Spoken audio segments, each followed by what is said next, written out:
네, 여러분들 뭐 잠시 사고가 있었습니다. 그래서 이어가지고 우리가 한번 해보겠습니다. 다른 분들은 궁금해하겠다, 그죠? 뭔 일이 있어가지고 이렇게.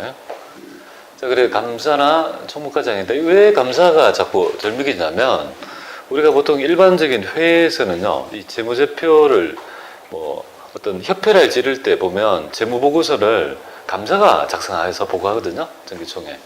그런데 이 재무제표는 감사가 아니고 경영자가, 그죠? 경영진이 작성하는 거다. 이렇게 여러분 생각하시면 되겠습니다. 일단 재무제표 5종을 알아야 되겠죠. 네, 그래서 5종류 한번 언급해 보겠습니다. 가장 중요한 재무제표 중에 랭킹 1위가 바로 재무상태표 되겠습니다. 두 번째가 바로 손익계산서 되고요. 그 다음에 흔하지는 않지만, 그죠? 흔하지 않고 여러분들이 보면 상장기업 같은 데서는 의무화되어 있지만 일반 있죠. 상장기업이 아니면 의무적으로 제출할 필요가 없는 재무보고서가 있습니다. 이 바로 이 자본변동표랄지 현금흐름표 이런 것들은요. 흐름표는 지금 이 두 개는 우리가 의무적으로 공시하지 않습니다. 그리고 다섯 번째가 바로 주석까지를 의미합니다. 주석은 말 그대로 이렇게 숫자로서 표현할 수 없는 여러 가지 있죠. 비하인드 스토리 있죠. 이런 것들을 그러니까 뒤에 있죠. 설명 보충문이다. 이렇게 보시면 됩니다. 그래서 요 세 개는 일반적인 있죠. 일반적인 기업, 그러니까 상장 기업이 아닌 일반적 기업에서는 의무적으로 제출하지 않아도 됩니다. 그러니까 보통 일반적으로 좀 작은 기업 있죠. 상장 기업이 아니고는 여기 바로 있죠. 주요 재무제표가 되겠습니다.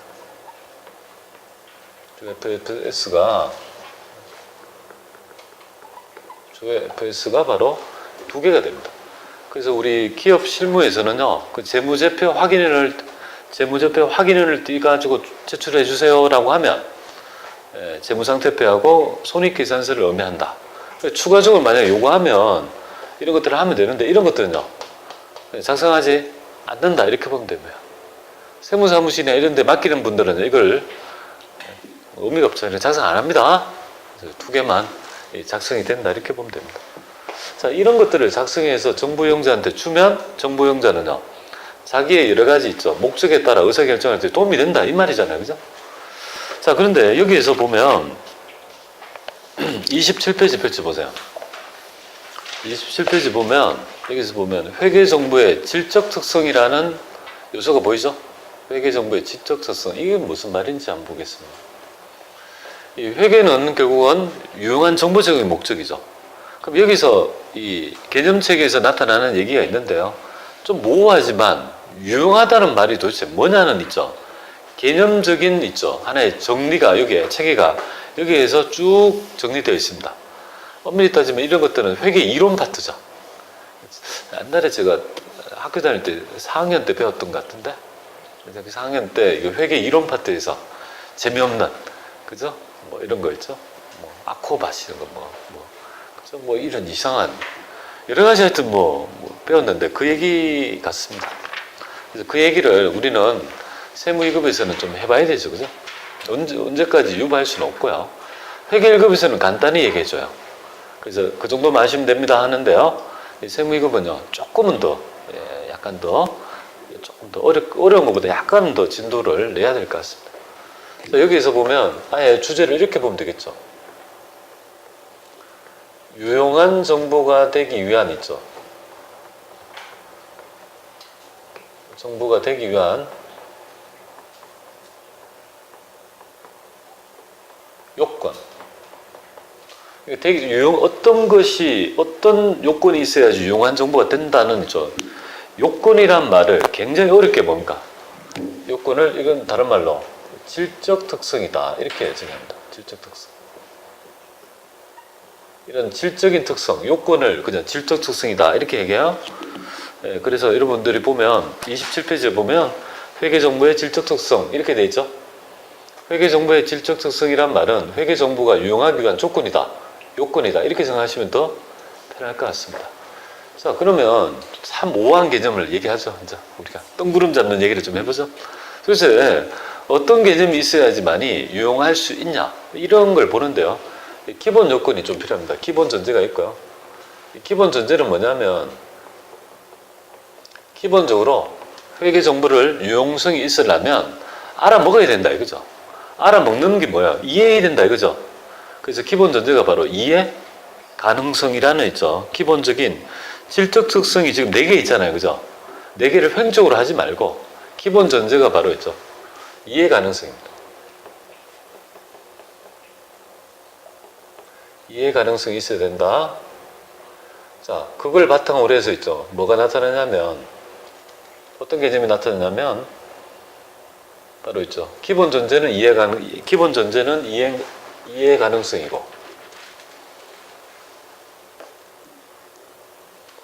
기본 전제는 이해 가능성이고, 주요 질적 특성은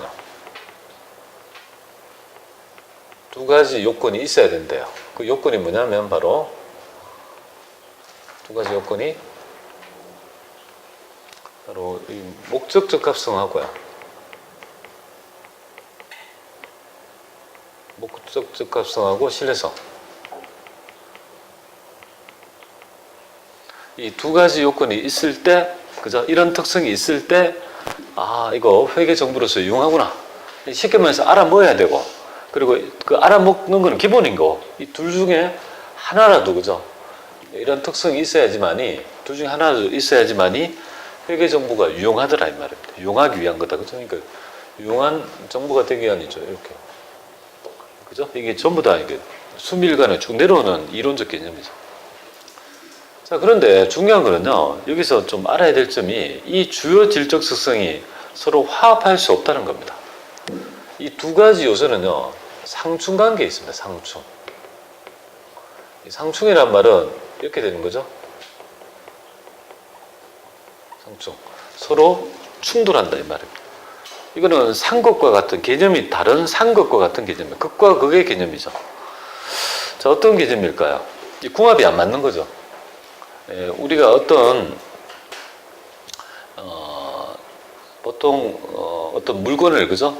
정상품을 만들기 위해서 한 달에 보통 정상품을 한 100개 만드는 회사가 있다고 가정해 봐요.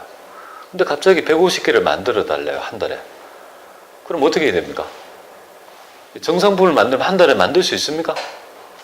만들 수 없죠.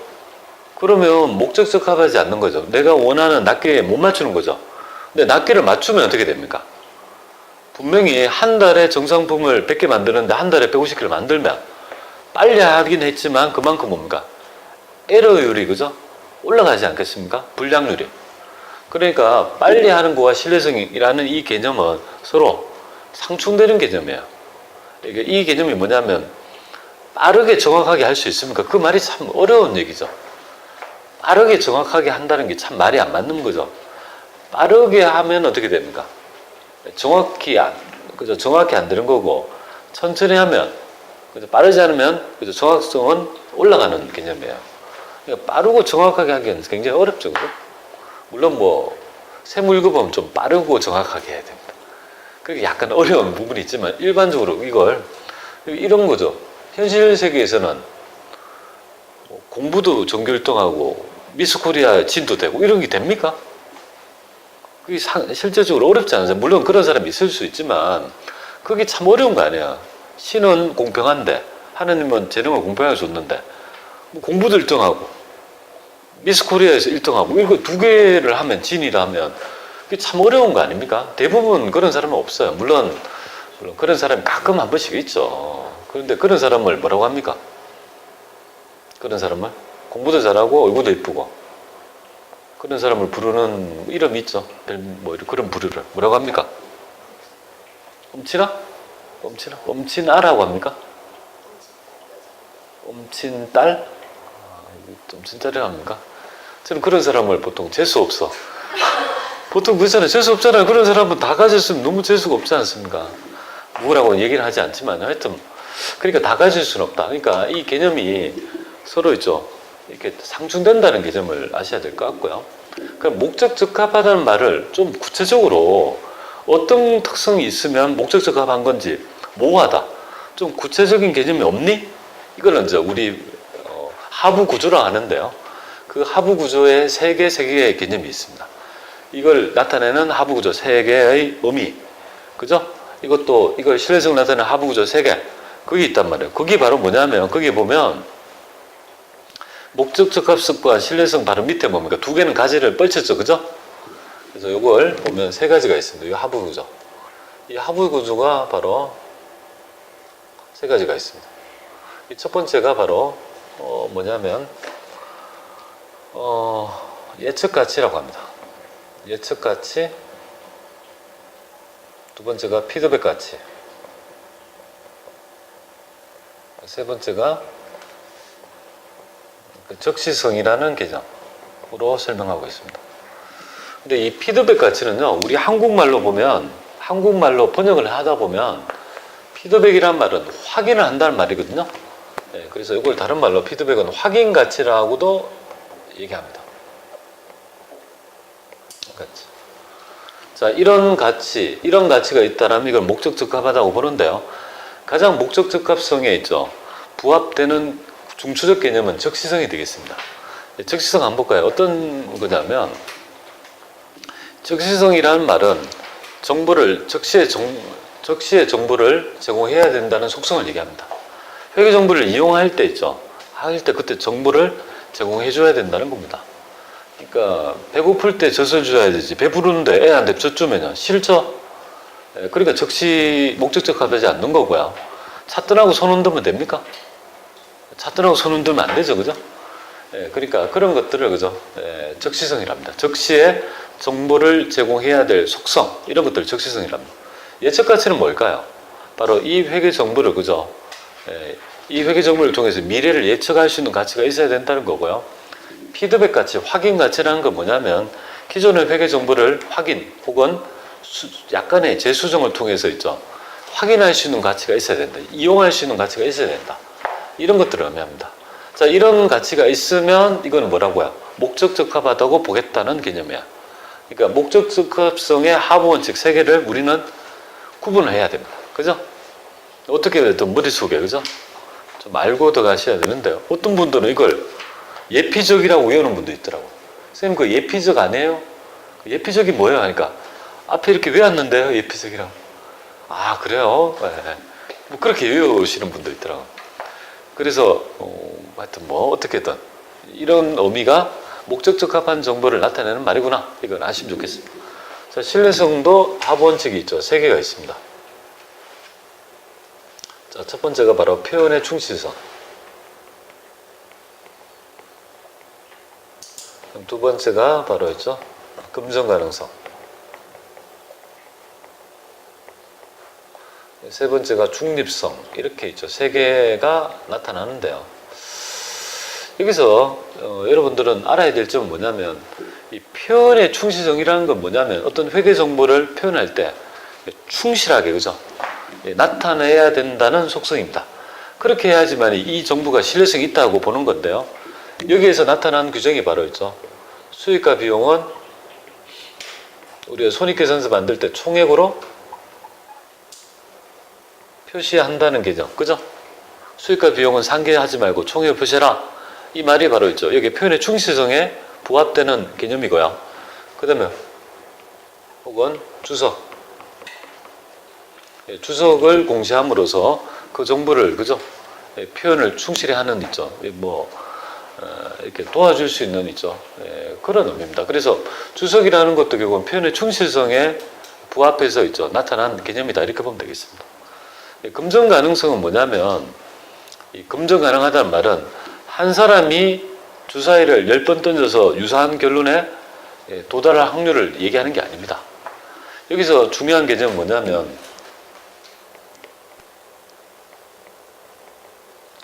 독립된 측정자라는 개념이 좀 중요합니다.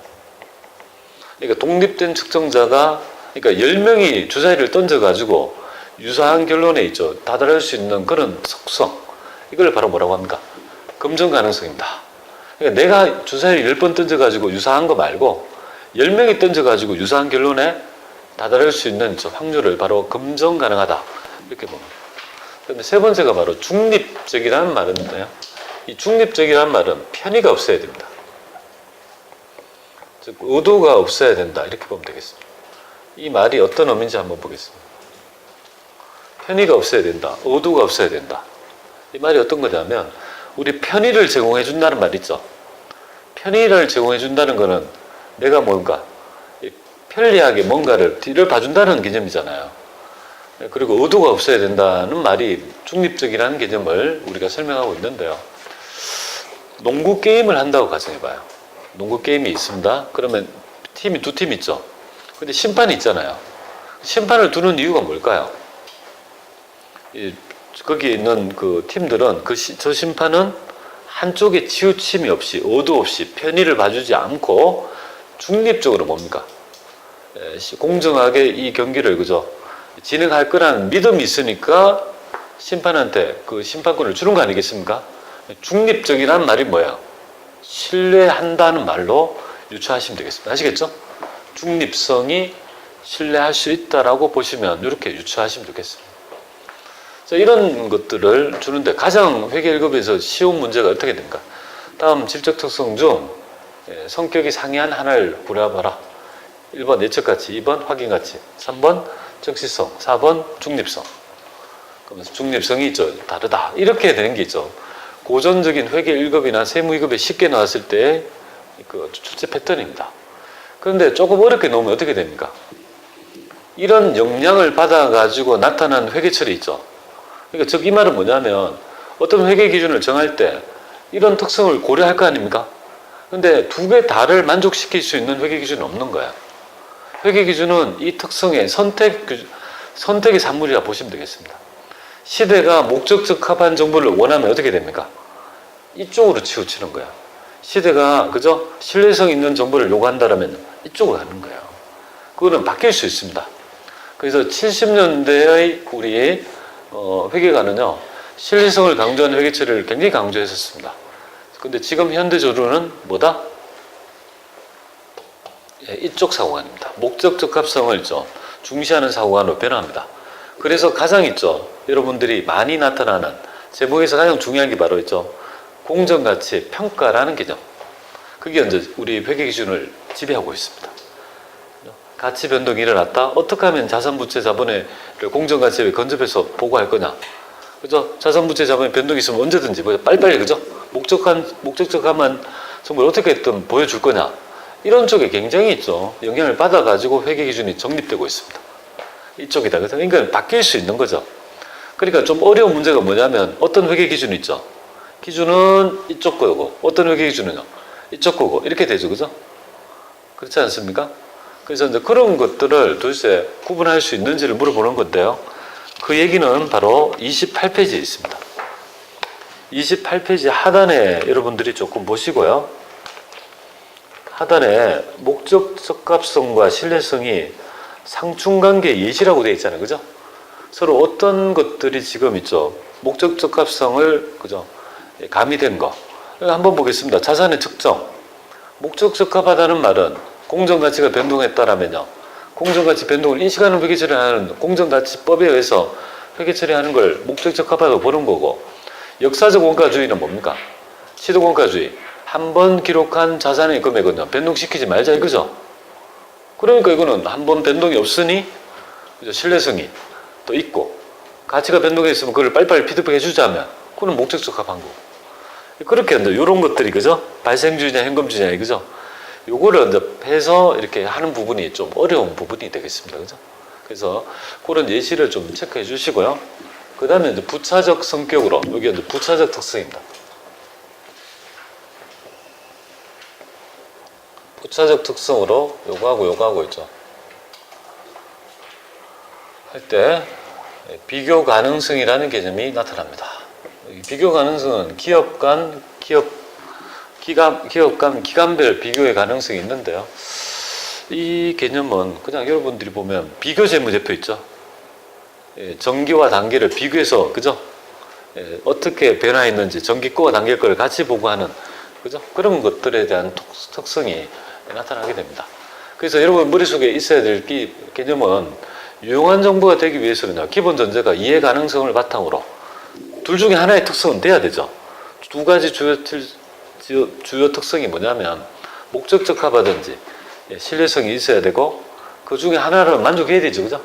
만족하고 부차적으로 비교 가능해야 된다는 개념까지를 설명하고 있습니다. 자, 그 다음에 그 책에 보시면 중간쯤에 보면 28페이지에 중립성 밑에 뭐라고 되어 있습니까? 신중성이라는 개념, 보수주의라는 개념이 있죠. 그죠?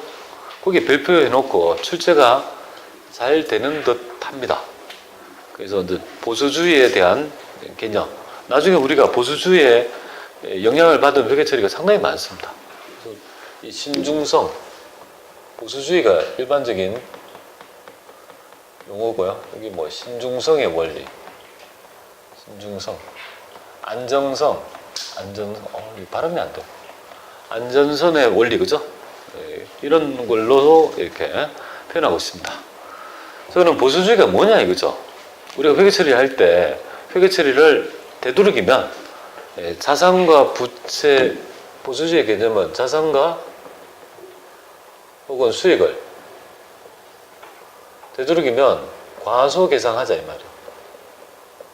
계상하고, 그죠? 계상하고 되도록이면요, 우리가 부채하고요, 비용을 되도록이면 즉시 인식하는. 그러니까 자산과 수익 거래는 인식을 안 하든지 되도록이면 억제하고, 그래서 과소계상한다? 과소계상하면 좀 이상하나? 이거는 수익은, 그죠? 뭐 거기에 보면